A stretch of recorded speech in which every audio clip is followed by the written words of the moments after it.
ರಾಜಣ್ಣ ಮತ್ತೊಮ್ಮೆ ಮುಖ್ಯಮಂತ್ರಿ ಸ್ಥಾನ ಬದಲಾವಣೆ ಕುರಿತಾಗಿ ಮಾಧ್ಯಮಗಳಿಗೆ ಮಾತನಾಡಿದ್ದಾರೆ. ರಾಜಣ್ಣ ಏನೇ ಹೇಳಿದ್ರು ಕುತೂಹಲಕ್ಕೆ ಕಾರಣ ಆಗಿರುತ್ತೆ. ಈಗಲೂ ಕೂಡ ಮತ್ತೆ ಮಾರ್ಮಿಕವಾಗಿ ರಾಜಣ್ಣ ಮಾತನಾಡಿದ್ದಾರೆ. ಬಜೆಟ್ ವರೆಗೂ ಏನೂ ಆಗಲ್ಲ, ಬಜೆಟ್ ಮಂಡನೆ ಆದ ಬಳಿಕ 2 ಬಗೆಯ ಅವಕಾಶಗಳಿದೆ ಅಂತ ಬೇರೆ ಹೇಳಿದ್ದಾರೆ. ಬಜೆಟ್ ಮುಗಿಯೋವರೆಗೂ ಏನೂ ಆಗಲ್ವಂತೆ. ಸಿದ್ದರಾಮಯ್ಯ ಅವರೇ ಬಜೆಟ್ ಮಂಡನೆ ಮಾಡ್ತಾರಂತೆ. ರಾಜಣ್ಣ ಅವರ ಪ್ರಕಾರ ಬಜೆಟ್ ಬಳಿಕ 2 ರೀತಿ ಬದಲಾವಣೆಗೆ ಅವಕಾಶ ಇದೆ ಅಂತ ರಾಜಣ್ಣ ಹೇಳಿದ್ದಾರೆ.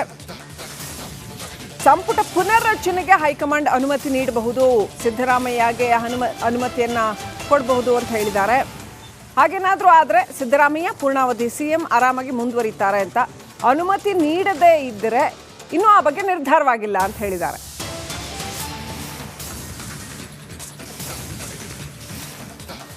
ನನಗನ್ಸೋದು ಬಜೆಟ್ ಮುಗಿಯೋವರೆಗೂ ಕೂಡ ಯಾವುದೇ ರಾಜಕಾರಣದ ಬೆಳವಣಿಗೆಗಳು ಆಗಲಿಕ್ಕೆ ಚಾನ್ಸಸ್ ಕಡಿಮೆ ಅಂತ ಹೇಳಿ ನಾನು ಅಂದ್ಕೊಂಡಿದ್ದೀನಿ. ಅಲ್ಲ, ಏನು ಆದ ನಂತರ ಏನಾಗ್ಬೋದು? ಈಗ ನೋಡ್ರಿ, 2 ಥರ ಇರೋದು. ಒಂದು, ಸಿದ್ದರಾಮಯ್ಯನವರಿಗೆ ಕ್ಯಾಬಿನೆಟನ್ನು ಎಕ್ಸ್ಪ್ಯಾನ್ಷನ್ ಮಾಡಲಿಕ್ಕೆ ಅಥವಾ ರೀಶಫಲ್ ಮಾಡಲಿಕ್ಕೆ ಕೇಂದ್ರದ ಸಮ್ಮತಿ ಕೊಡ್ತಾರೆ ಅಂತ ವಿಶ್ವಾಸ ಇದೆ. ಕೊಟ್ಟರೆ ಅವರೇ ಪೂರ್ಣವಾಗಿ ಇರಬಹುದು. ಒಂದು ಪಕ್ಷ ಅವರಿಗೆ ಆ ಒಂದು ಕ್ಯಾಬಿನೆಟ್ ರೀಶಫಲ್ ಎಕ್ಸ್ಪ್ಯಾನ್ಷನ್ ಏನಾರ ಕರ್ಕೊಳ್ಳೋಣ, ಅದು ಮಾಡಲಿಲ್ಲ ಅಂತ ಹೇಳಿದ್ರೆ ನಾಯಕತ್ವದ ಬಗ್ಗೆ ಇನ್ನೂ ಅಂತಿಮವಾದಂಥ ನಿರ್ಣಯ ಕೇಂದ್ರದ ಹೈಕಮಾಂಡ್ ಮಟ್ಟದಲ್ಲಿ ಆಗಿಲ್ವೇನೋ ಅಂತಕ್ಕಂಥ ಊಹೆ ಮಾಡ್ಬೋದು ಅಷ್ಟೇ. ಅದು ನನ್ನ ಊಹೆ ಅಷ್ಟೇ. ಅದೇನು ನಿರ್ಣಯ ಅಂತಾಗಲಿ ಅಥವಾ ನಡೆಯುತ್ತೆ ಅಂತೇಳಿ ಕರಾರುವಕ್ಕಾಗಿ ಹೇಳ್ತಕ್ಕಂಥದ್ದಕ್ಕೆ ಸಾಧ್ಯ ಇಲ್ಲ. ಅಲ್ಲ, ಶಿವರಾತ್ರಿಗೆ ಏನಾದರೂ ಕ್ರಾಂತಿ ಆಗ್ಬೋದು ಅಂತ. ಶಿವರಾತ್ರಿಗೆ ಕ್ರಾಂತಿ ಮತ್ತು ಶಿವರಾತ್ರಿ ಆದಮೇಲೆ ಯುಗಾದಿ ಬರ್ತದೆ. ಶಿವರಾತ್ರಿ ಪ್ರತಿ ವರ್ಷವೂ ಬರ್ತದೆ, ಯುಗಾದಿನೂ ಪ್ರತಿ ವರ್ಷವೂ ಬರ್ತದೆ. ಶಿವರಾತ್ರಿ ಆದಮೇಲೆ ಕ್ರಾಂತಿ ಅಂದರೆ ಯಾವ ಇಸ್ವಿ 26 ಶಿವರಾತ್ರಿನೋ 27 ಶಿವರಾತ್ರಿನೋ 28 ಶಿವರಾತ್ರಿನೋ ಯಾರನ್ನಾರು ಜ್ಯೋತಿಷಿಗಳನ್ನ ಕೇಳಿ ನಂತರ ಹೇಳ್ತೀನಿ. ಎಲ್ಲಿದೆ ಕ್ರಾಂತಿ? ಯಾರು ಹೇಳ್ದವ್ರು? ಯಾರು? ಸಿಹಿ ಸುದ್ದಿ ಬರ್ತದೆ ಅಂತ ಅಂದರೆ ಸ್ವೀಟ್ ತಿಂದರೆ ಅದೇ ಸಿಹಿ ಆಗಲಿಲ್ವಾ? ನೋಡಿ, ಸಿಹಿ ಸುದ್ದಿ ನೀವೇ ಕೇಳಿದ್ರಿ. ಏನಾದ್ರು ಅದು ಇದು ರಾಜಣ್ಣ ಅವ್ರದ್ದು ಅಂತ. ರಾಜಣ್ಣ ಅವ್ರದ್ದು ಏನು ಸಿಹಿ ಸುದ್ದಿ ಇದೆಯಾ ಅಂದರೆ ಬರ್ಬೋದು ಸಿಹಿ ಸುದ್ದಿ ಅಂತ ಹೇಳಿದ್ರು ಅಷ್ಟೇ. ನನಗನ್ಸೋದು ಬಜೆಟ್ ಚಾನ್ಸಸ್ ಕಡಿಮೆ ಅಂತ ಹೇಳಿ ನಾನು ಅಂದ್ಕೊಂಡಿದ್ದೀನಿ. ಅಲ್ಲ, ಏನು ಆದ ನಂತರ ಏನಾಗ್ಬೋದು? ಈಗ ನೋಡ್ರಿ, 2 ಥರ ಇರೋದು. ಒಂದು, ಸಿದ್ದರಾಮಯ್ಯನವರಿಗೆ ಕ್ಯಾಬಿನೆಟನ್ನು ಎಕ್ಸ್ಪ್ಯಾನ್ಷನ್ ಮಾಡಲಿಕ್ಕೆ ಅಥವಾ ರೀಶಫಲ್ ಮಾಡಲಿಕ್ಕೆ ಕೇಂದ್ರದ ಸಮ್ಮತಿ ಕೊಡ್ತಾರೆ ಅಂತ ವಿಶ್ವಾಸ ಇದೆ. ಕೊಟ್ಟರೆ ಅವರೇ ಪೂರ್ಣವಾಗಿ ಇರಬಹುದು. ಒಂದು ಪಕ್ಷ ಅವರಿಗೆ ಆ ಒಂದು ಕ್ಯಾಬಿನೆಟ್ ರೀಶಫಲ್ ಎಕ್ಸ್ಪ್ಯಾನ್ಷನ್ ಏನಾರ ಕರ್ಕೊಳ್ಳೋಣ, ಅದು ಮಾಡಲಿಲ್ಲ ಅಂತ ಹೇಳಿದ್ರೆ ನಾಯಕತ್ವದ ಬಗ್ಗೆ ಇನ್ನೂ ಅಂತಿಮವಾದಂಥ ನಿರ್ಣಯ ಕೇಂದ್ರದ ಹೈಕಮಾಂಡ್ ಮಟ್ಟದಲ್ಲಿ ಆಗಿಲ್ವೇನೋ ಅಂತಕ್ಕಂಥ ಊಹೆ ಮಾಡ್ಬೋದು ಅಷ್ಟೇ. ಅದು ನನ್ನ ಊಹೆ ಅಷ್ಟೇ. ಅದೇನು ನಿರ್ಣಯ ಅಂತಾಗಲಿ ಅಥವಾ ನಡೆಯುತ್ತೆ ಅಂತೇಳಿ ಕರಾರುವಕ್ಕಾಗಿ ಹೇಳ್ತಕ್ಕಂಥದ್ದಕ್ಕೆ ಸಾಧ್ಯ ಇಲ್ಲ. ಅಲ್ಲ, ಶಿವರಾತ್ರಿಗೆ ಏನಾದರೂ ಕ್ರಾಂತಿ ಆಗ್ಬೋದು ಅಂತ. ಶಿವರಾತ್ರಿಗೆ ಕ್ರಾಂತಿ ಮತ್ತು ಶಿವರಾತ್ರಿ ಆದಮೇಲೆ ಯುಗಾದಿ ಬರ್ತದೆ. ಶಿವರಾತ್ರಿ ಪ್ರತಿ ವರ್ಷವೂ ಬರ್ತದೆ, ಯುಗಾದಿನೂ ಪ್ರತಿ ವರ್ಷವೂ ಬರ್ತದೆ. ಶಿವರಾತ್ರಿ ಆದಮೇಲೆ ಕ್ರಾಂತಿ ಅಂದರೆ ಯಾವ ಇಸ್ವಿ 26 ಶಿವರಾತ್ರಿನೋ 27 ಶಿವರಾತ್ರಿನೋ 28 ಶಿವರಾತ್ರಿನೋ ಯಾರನ್ನಾರು ಜ್ಯೋತಿಷಿಗಳನ್ನ ಕೇಳಿ ನಂತರ ಹೇಳ್ತೀನಿ. ಎಲ್ಲಿದೆ ಕ್ರಾಂತಿ? ಯಾರು ಹೇಳ್ದವ್ರು? ಯಾರು? ಸಿಹಿ ಸುದ್ದಿ ಬರ್ತದೆ ಅಂತ ಅಂದರೆ ಸ್ವೀಟ್ ತಿಂದರೆ ಅದೇ ಸಿಹಿ ಆಗಲಿಲ್ವಾ?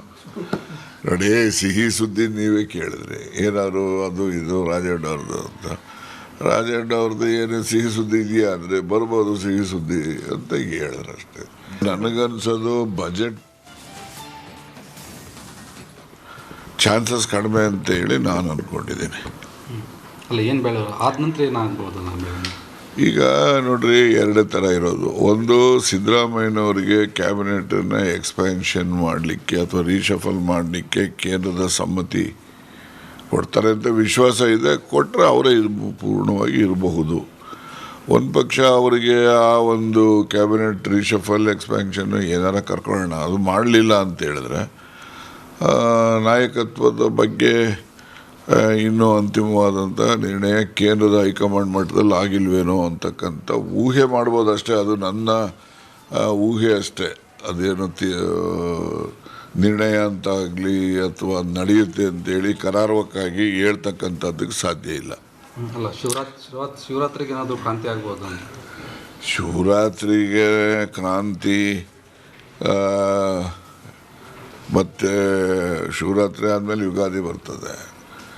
ಶಿವರಾತ್ರಿ ಪ್ರತಿ ವರ್ಷವೂ ಬರ್ತದೆ, ಯುಗಾದಿನೂ ಪ್ರತಿ ವರ್ಷವೂ ಬರ್ತದೆ. ಶಿವರಾತ್ರಿ ಆದಮೇಲೆ ಕ್ರಾಂತಿ ಅಂದರೆ ಯಾವ ಇಸ್ವಿ 26 ಶಿವರಾತ್ರಿನೋ 27 ಶಿವರಾತ್ರಿನೋ 28 ಶಿವರಾತ್ರಿನೋ ಯಾರನ್ನಾರು ಜ್ಯೋತಿಷಿಗಳನ್ನ ಕೇಳಿ ನಂತರ ಹೇಳ್ತೀನಿ. ಅಲ್ಲ, ಕ್ರಾಂತಿ ಯಾಕೆ ಪೋಸ್ಟ್ಪೋನ್ ಆಯ್ತಾ ಇದೆ ಅಂತ ಸರ್? ಎಲ್ಲಿದೆ ಕ್ರಾಂತಿ? ಅವ್ರು ಹೇಳ್ತಾರೆ. ಯಾರು ಹೇಳ್ದವ್ರು? ಯಾರು? ಸಿಹಿ ಸುದ್ದಿ ಬರುತ್ತೆ, ಸಿಹಿ ಸುದ್ದಿ ಬರುತ್ತೆ. ಸಿಹಿ ಸುದ್ದಿ ಬರ್ತದೆ ಅಂತ ಅಂದರೆ ಸ್ವೀಟ್ ತಿಂದರೆ ಅದೇ ಸಿಹಿ ಆಗಲಿಲ್ವಾ? ನೋಡಿ, ಸಿಹಿ ಸುದ್ದಿ ನೀವೇ ಕೇಳಿದ್ರಿ ಏನಾದ್ರು ಅದು ಇದು ರಾಜಣ್ಣ ಅವ್ರದ್ದು ಅಂತ. ರಾಜಣ್ಣ ಅವ್ರದ್ದು ಏನು ಸಿಹಿ ಸುದ್ದಿ ಇದೆಯಾ ಅಂದರೆ ಬರ್ಬೋದು ಸಿಹಿ ಸುದ್ದಿ ಅಂತ ಹೇಳಿದ್ರು ಅಷ್ಟೇ. ನನಗನ್ಸೋದು ಬಜೆಟ್ ಚಾನ್ಸಸ್ ಕಡಿಮೆ ಅಂತ ಹೇಳಿ ನಾನು ಅಂದ್ಕೊಂಡಿದ್ದೀನಿ. ಅಲ್ಲ, ಏನು ಬೆಳೆ ಆದ ನಂತರ ಏನಾಗ್ಬೋದು? ನಾನು ಈಗ ನೋಡ್ರಿ, ಎರಡೇ ಥರ ಇರೋದು. ಒಂದು, ಸಿದ್ದರಾಮಯ್ಯನವರಿಗೆ ಕ್ಯಾಬಿನೆಟನ್ನು ಎಕ್ಸ್ಪ್ಯಾನ್ಷನ್ ಮಾಡಲಿಕ್ಕೆ ಅಥವಾ ರೀಶಫಲ್ ಮಾಡಲಿಕ್ಕೆ ಕೇಂದ್ರದ ಸಮ್ಮತಿ ಕೊಡ್ತಾರೆ ಅಂತ ವಿಶ್ವಾಸ ಇದೆ. ಕೊಟ್ಟರೆ ಅವರೇ ಪೂರ್ಣವಾಗಿ ಇರಬಹುದು. ಒಂದು ಪಕ್ಷ ಅವರಿಗೆ ಆ ಒಂದು ಕ್ಯಾಬಿನೆಟ್ ರೀಶಫಲ್ ಎಕ್ಸ್ಪ್ಯಾನ್ಷನ್ ಏನಾರ ಕರ್ಕೊಳ್ಳೋಣ, ಅದು ಮಾಡಲಿಲ್ಲ ಅಂತ ಹೇಳಿದ್ರೆ ನಾಯಕತ್ವದ ಬಗ್ಗೆ ಇನ್ನೂ ಅಂತಿಮವಾದಂಥ ನಿರ್ಣಯ ಕೇಂದ್ರದ ಹೈಕಮಾಂಡ್ ಮಟ್ಟದಲ್ಲಿ ಆಗಿಲ್ವೇನೋ ಅಂತಕ್ಕಂಥ ಊಹೆ ಮಾಡ್ಬೋದು ಅಷ್ಟೇ. ಅದು ನನ್ನ ಊಹೆ ಅಷ್ಟೇ. ಅದೇನು ನಿರ್ಣಯ ಅಂತ ಆಗಲಿ ಅಥವಾ ನಡೆಯುತ್ತೆ ಅಂತೇಳಿ ಕರಾರುವಕ್ಕಾಗಿ ಹೇಳ್ತಕ್ಕಂಥದ್ದಕ್ಕೆ ಸಾಧ್ಯ ಇಲ್ಲ. ಅಲ್ಲ, ಶಿವರಾತ್ರಿಗೆ ಏನಾದರೂ ಕ್ರಾಂತಿ ಆಗ್ಬೋದು ಅಂತ. ಶಿವರಾತ್ರಿಗೆ ಕ್ರಾಂತಿ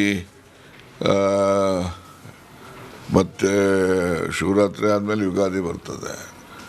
ಶಿವರಾತ್ರಿ ಪ್ರತಿ ವರ್ಷವೂ ಬರ್ತದೆ, ಯುಗಾದಿನೂ ಪ್ರತಿ ವರ್ಷವೂ ಬರ್ತದೆ.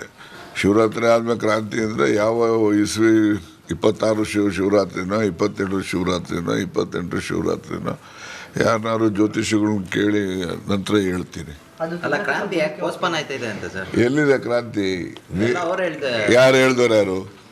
ಸಿಹಿ ಸುದ್ದಿ ಬರುತ್ತೆ, ಸಿಹಿ ಸುದ್ದಿ ಬರುತ್ತೆ. ಸಿಹಿ ಸುದ್ದಿ ಬರ್ತದೆ ಅಂತ ಅಂದರೆ ಸ್ವೀಟ್ ತಿಂದರೆ ಅದೇ ಸಿಹಿ ಆಗಲಿಲ್ವಾ? ನೋಡಿ, ಸಿಹಿ ಸುದ್ದಿ ನೀವೇ ಕೇಳಿದ್ರಿ ಏನಾದ್ರು ಅದು ಇದು ರಾಜಣ್ಣ ಅವ್ರದ್ದು ಅಂತ. ರಾಜಣ್ಣ ಅವ್ರದ್ದು ಏನು ಸಿಹಿ ಸುದ್ದಿ ಇದೆಯಾ ಅಂದರೆ ಬರ್ಬೋದು ಸಿಹಿ ಸುದ್ದಿ ಅಂತ ಹೇಳಿದ್ರು ಅಷ್ಟೇ. ನನಗನ್ಸೋದು ಬಜೆಟ್ ಚಾನ್ಸಸ್ ಕಡಿಮೆ ಅಂತ ಹೇಳಿ ನಾನು ಅಂದ್ಕೊಂಡಿದ್ದೀನಿ. ಅಲ್ಲ, ಏನು ಬೆಳೆ